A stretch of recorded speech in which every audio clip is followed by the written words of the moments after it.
Even after that chilling tragedy, this dream is still running effortlessly. Other than the family of the Harmony, it's hard to imagine any other power in the universe that could sustain a building of such magnitude. The family itself is a huge, perfect building. Like a living idol. Each member of the family sees themselves as a piece of the divine puzzle, revolving around a singular core and a shared ideal. Under their command, they loyally fulfill their roles, offering themselves while also receiving sustenance in return. Interesting analogy. Perhaps that's why Penacony's beautiful dream has persisted for so long. But the human body has its limits, and so does the Divine's. That doesn't sound like the kind of comment a Galaxy Ranger would make. Just pointing out the facts. Mr. Yang will definitely have a better sense of what's going on than I do. Why do you say that, Miss Acheron? The beautiful dream is crumbling. But not because of a particular eon, a particular faction, or a particular visitor. Its collapse stems from a certain inevitability of human nature. The family refuses to acknowledge this, and it has ultimately backfired and become a catalyst. As people immerse their souls in the dreamscape, where consequences and pain cease to exist, and only ease and pleasure prevail, they draw closer and closer to necrosis. Regardless of the perceived bliss, death looms as the inevitable conclusion. Also, this necrosis will diffuse and spread. One piece of the puzzle's mutation will eventually cause the entire building to shake, break, and crumble. In the end, the dreams that people built in the name of freedom became the cage that imprisoned them. I'm sure you've gained a lot from this trip, Miss Acheron. Are you willing to share your findings with me? Of course. That's if I remember.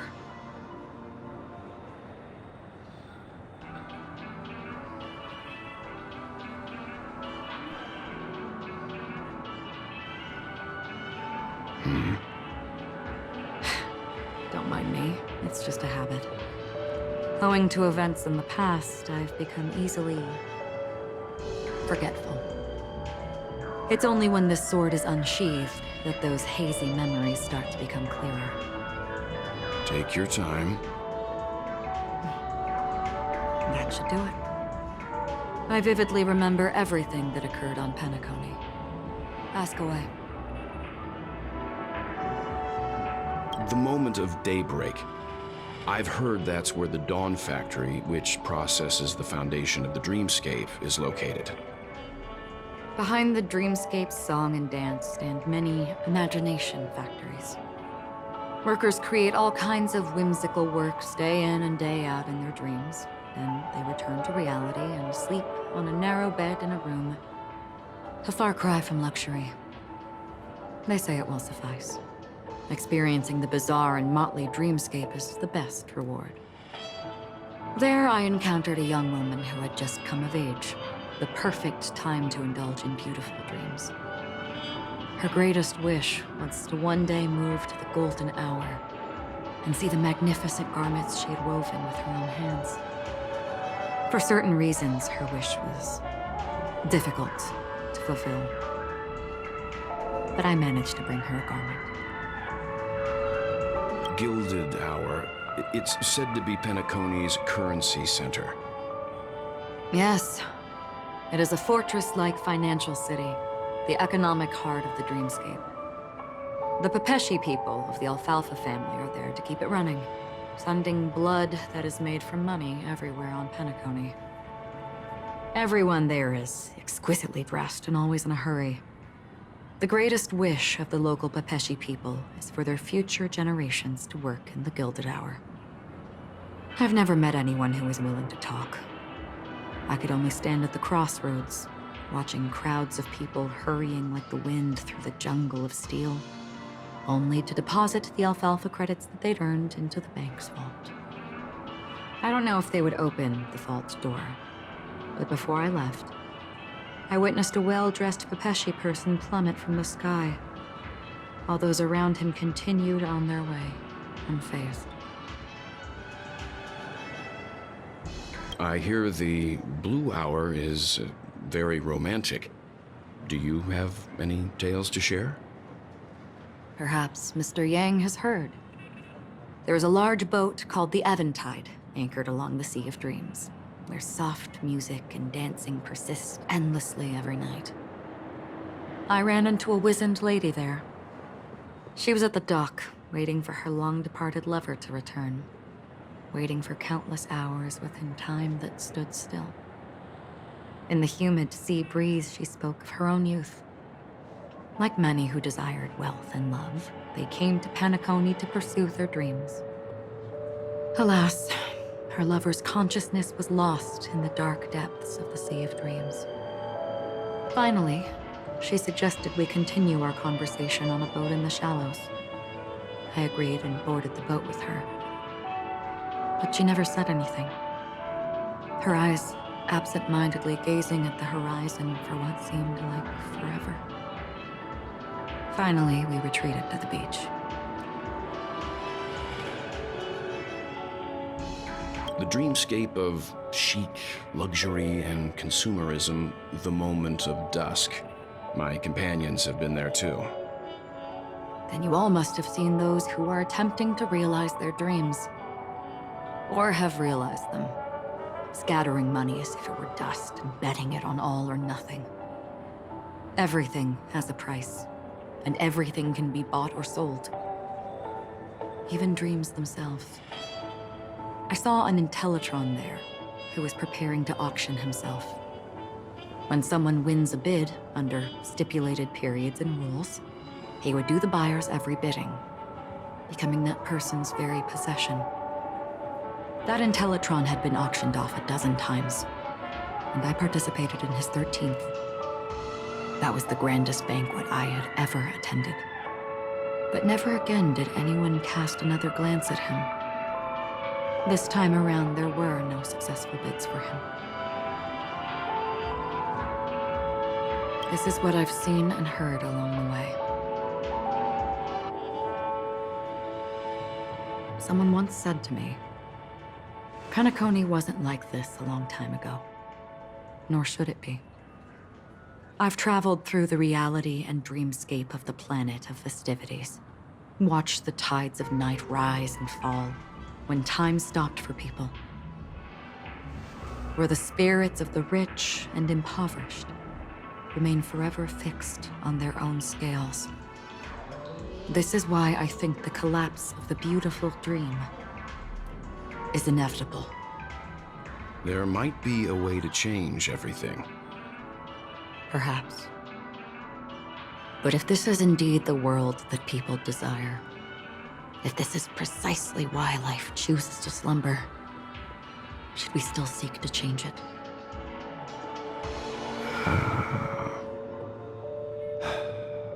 Miss Acheron, now it's my turn to share a story with you. There was a man from my homeland who, at a time when the world was grappling with deep, unhealable pain, made a choice. He wove together the dreams of everyone in the world, linking people's dreamscapes, and shouldered this burden himself. From this, he created a giant, a spiritual atom.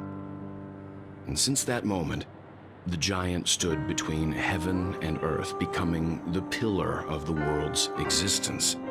As a price, those who found it hard to move forward, who could not advance, forever lost their future. They slumbered in a dream, devoid of disaster and pain, living out their days peacefully in the man's created utopia. And it is because of the wishes of those people who wished not to awaken that this spiritual atom became unbreakable.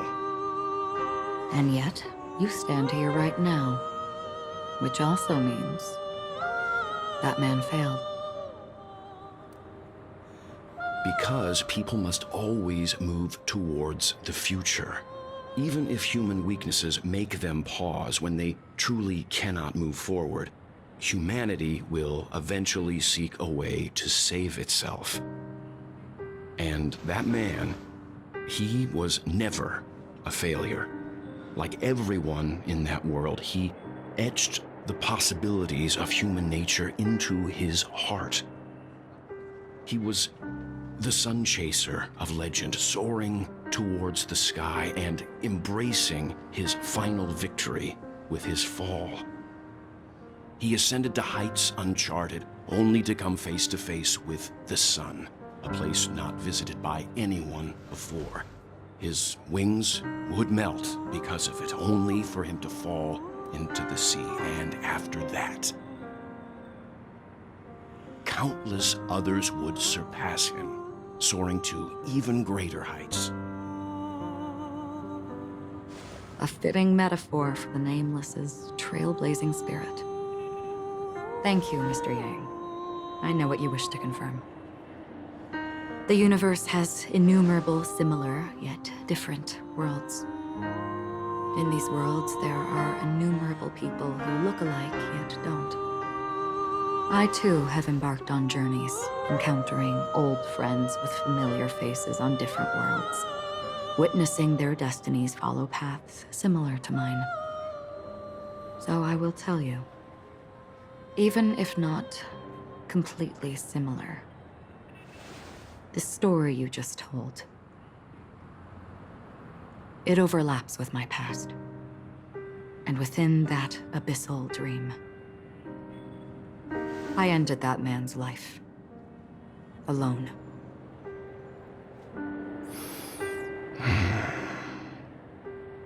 I am not who you think I am.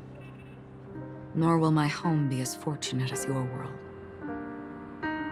I am sorry. It's fine. I don't mind, so long as I can alleviate your suspicions.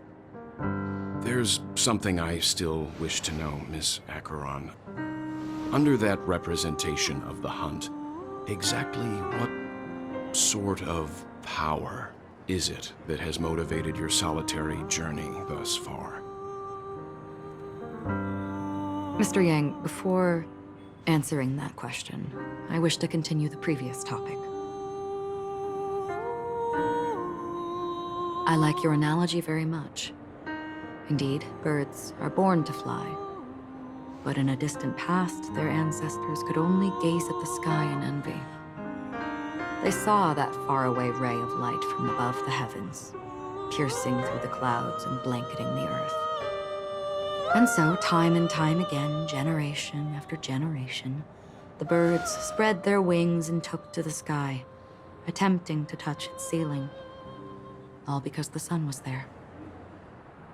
Then, what if the last bird finally soars into the sky, only to realize that the end of the light is not the sun, but darkness? Are your companions worried about you? They're just checking up on me. Let's get in and get out. Seems they've made some progress. Looks like we're about to enter the depths of Dewlight Pavilion. It's been a smooth ride. Almost too smooth for a heavily guarded mansion. Let's see if there's anyone waiting to greet us.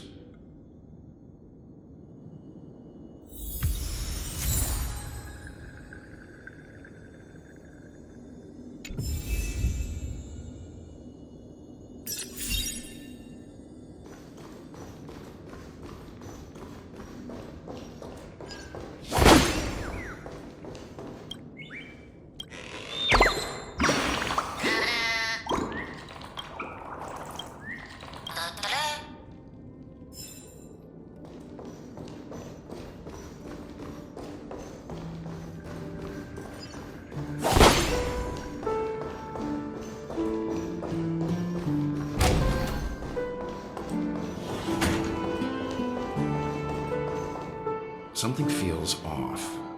A grand mansion like this and not a butler or servant in sight.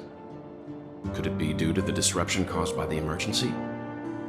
Well, this door is open. Looks like we'll have to investigate ourselves. Let's proceed with caution.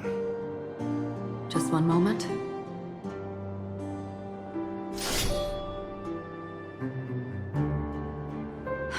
Light. I've made myself less noticeable. The crew can explain their presence as authorized by the family, but I can't come up with any excuses for being here. I see. What an interesting technique.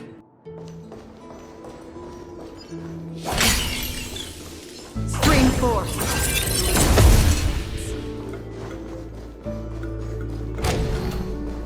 The model in the sand pit. It's the golden hour, isn't it? Maybe the heads of the family used that model. The footprints here are different from the rest. There are two sets of Look along the line.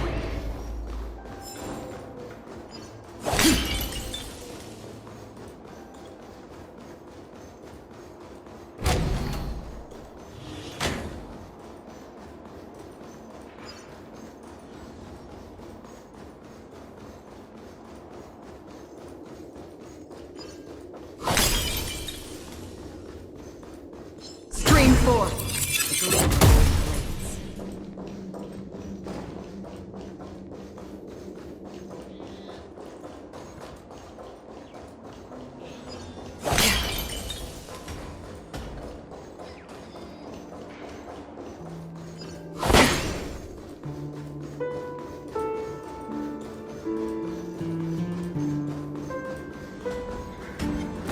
Stream force! Gleam.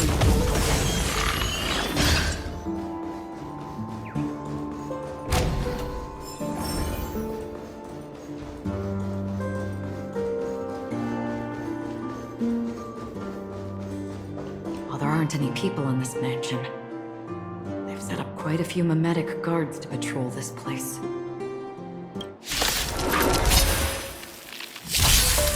the still waters of oblivion, I weep for the departed. It too shall fall. Not a scratch! The fear is not fear! Forever. Triumphant! Victory is inevitable! Destined for oblivion. Never hesitate! On the still waters of oblivion. I'm okay.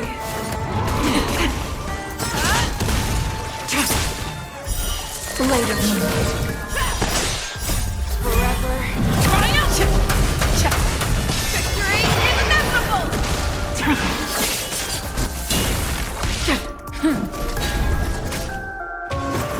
Familiar. Again. Lance forward!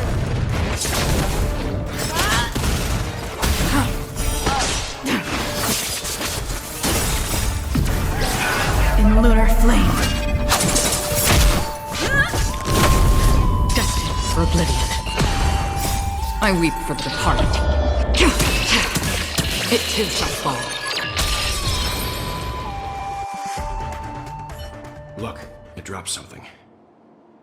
A note. Looks like instructions from the butler for the other servants. Seems like the mansion's entire workforce were assigned other tasks before Robin's death. It must have been a big project to require that much manpower. The Charmony Festival, perhaps. But no matter what their main priorities are, there should always be someone left at the mansion, right? So you're saying someone deliberately cleared the place out? Yeah, but I don't know why.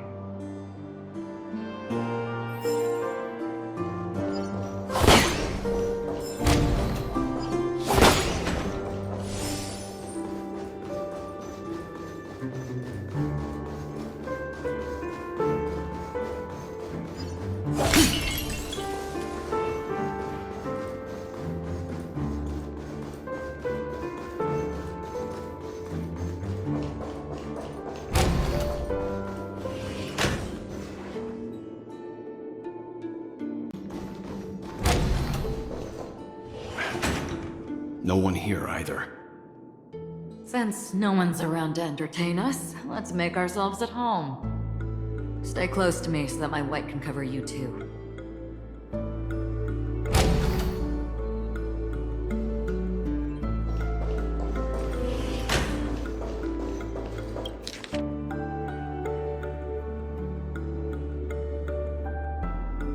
The information about Robin, Firefly, and the other victims.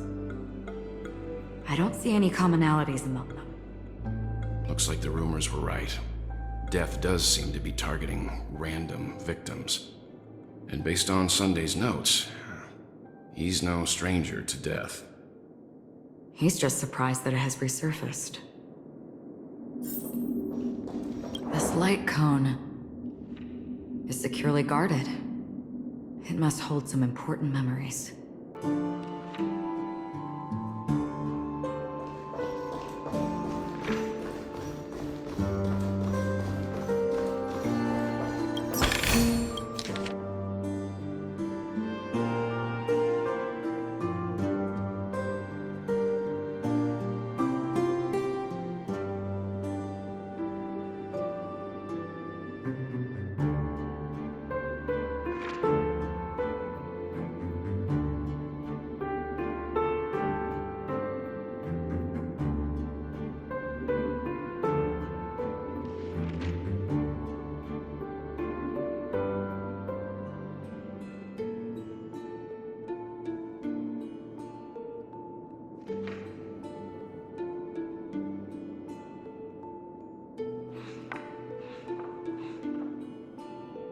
As soon as I and the rest of the crew arrived in Penacony, Mr. Sunday and Robin showed up to greet us.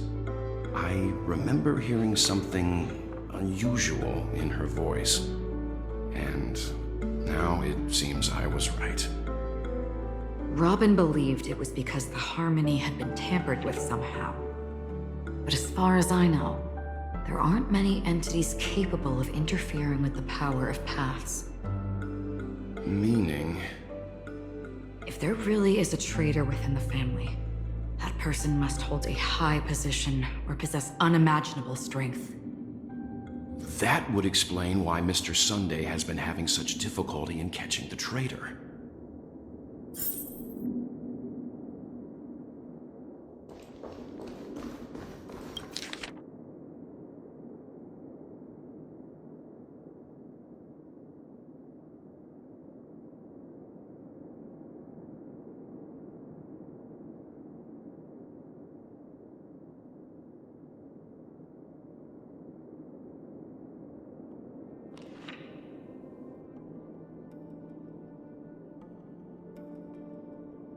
It seems neither the Dream Master of Penacony nor this old Odie is happy with Sunday's recent performance. They don't seem to care much about death.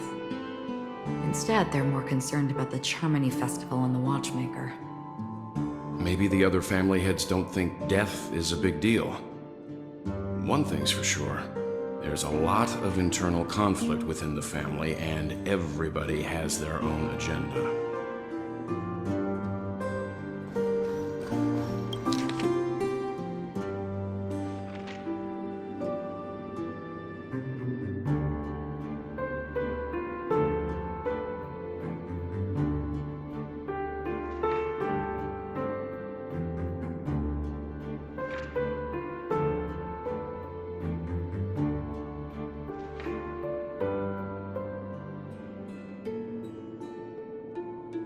Mr. Sunday has done some serious research on his suspects.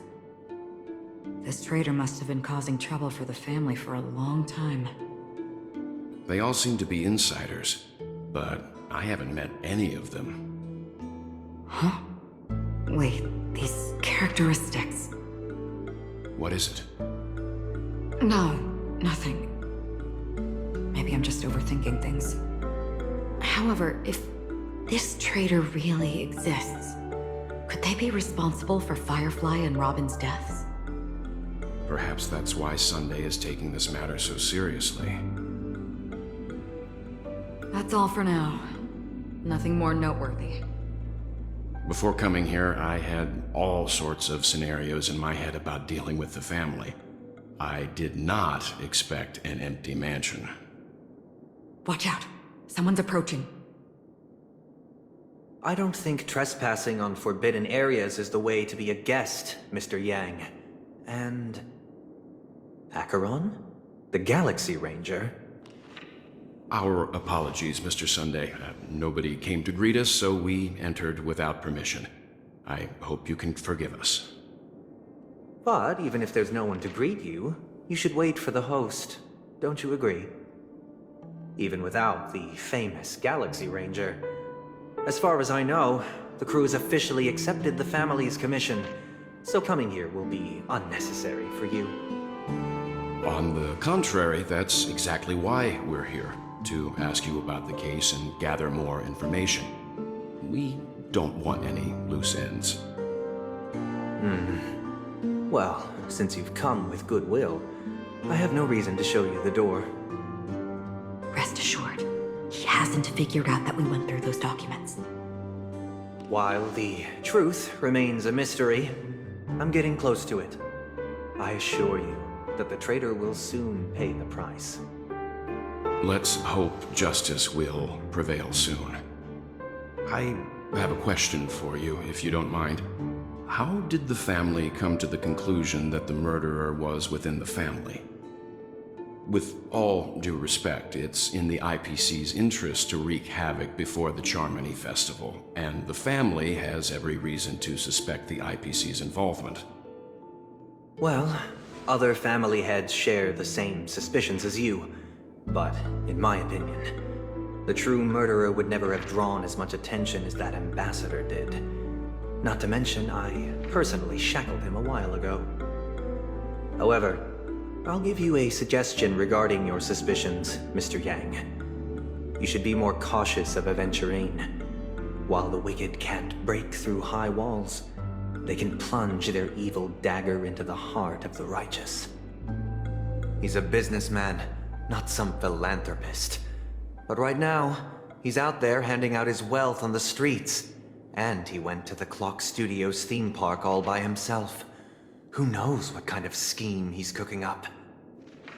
While the family is dedicated to keeping our guests safe, it might be wise for you to stay alert. You never know what unexpected troubles could arise. I have a bad feeling that something big's gonna go down. Are you ready? Let's waste no time and head to the theme park then.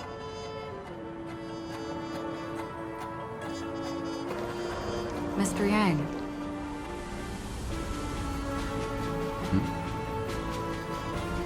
Why did you not tell your companions about my true identity?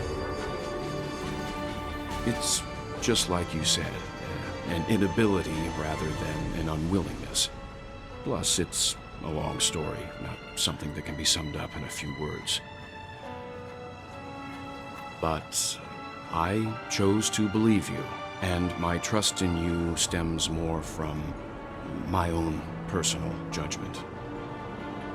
I also believe that if it were their choice to make, they would make the same one. Thank you. I'm grateful.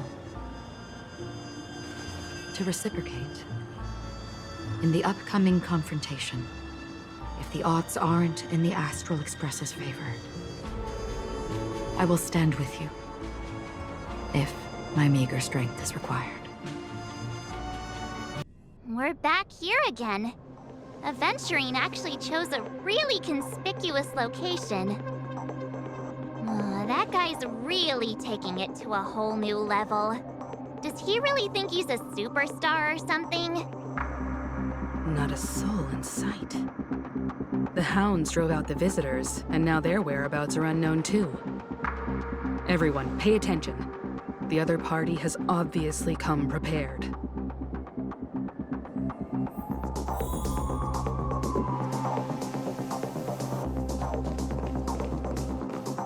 Ladies, gentlemen, dream seekers, tycoons, esteemed guests of the Watchmaker and the family. Also not forgetting the nameless of the renowned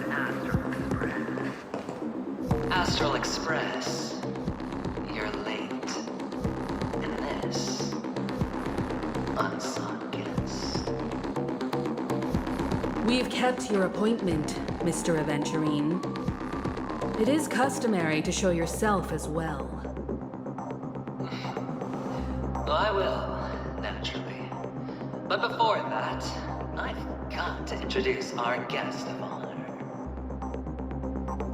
Everyone, give it up for Miss Acheron!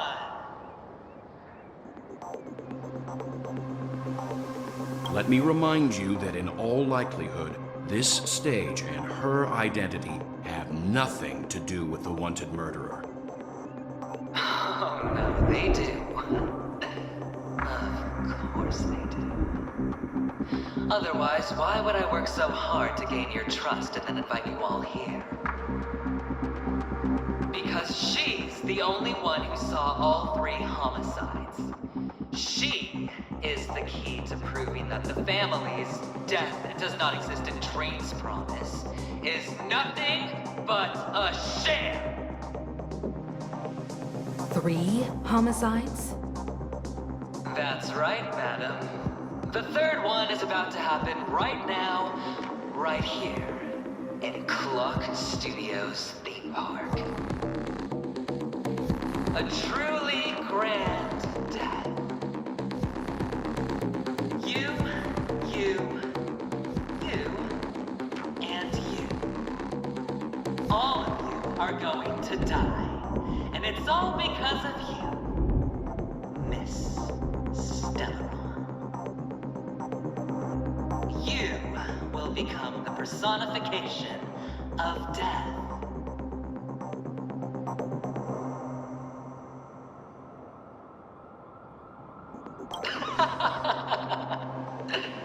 I thought my intent was crystal clear. Let me be a little clearer. I will detonate the Stellaron in you and cause a teeny, tiny accident on Penacony. Bam! The entire theme park will be reduced to a shattered dream. Then before the family can even react, I'll become the IPC fleet's navigator. Your bluff isn't fooling anyone. If you could really do that, you would have done so earlier. You wanna bet? Sure. I'll bet with you. I'm betting that it'll be a sweeping victory for me. By detonating an unprecedented explosion to prove that the vow of harmony is a complete and utter joke. You won't do it. Of course I can. It's just another gamble. I came from the wastelands of Sigonia. For just 60 red copper coins, people paid to brand me. Put me in chains.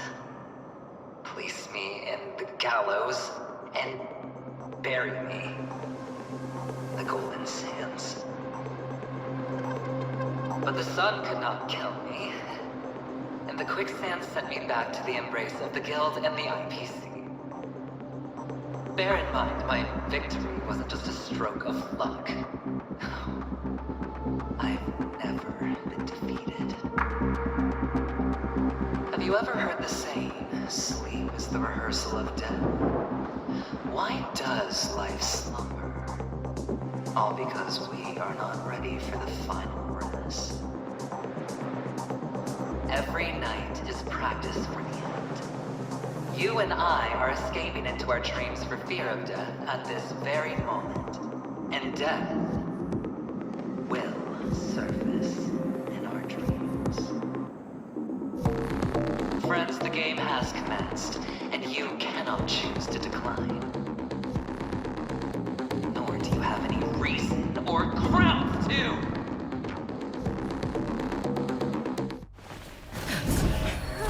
The dice are cast.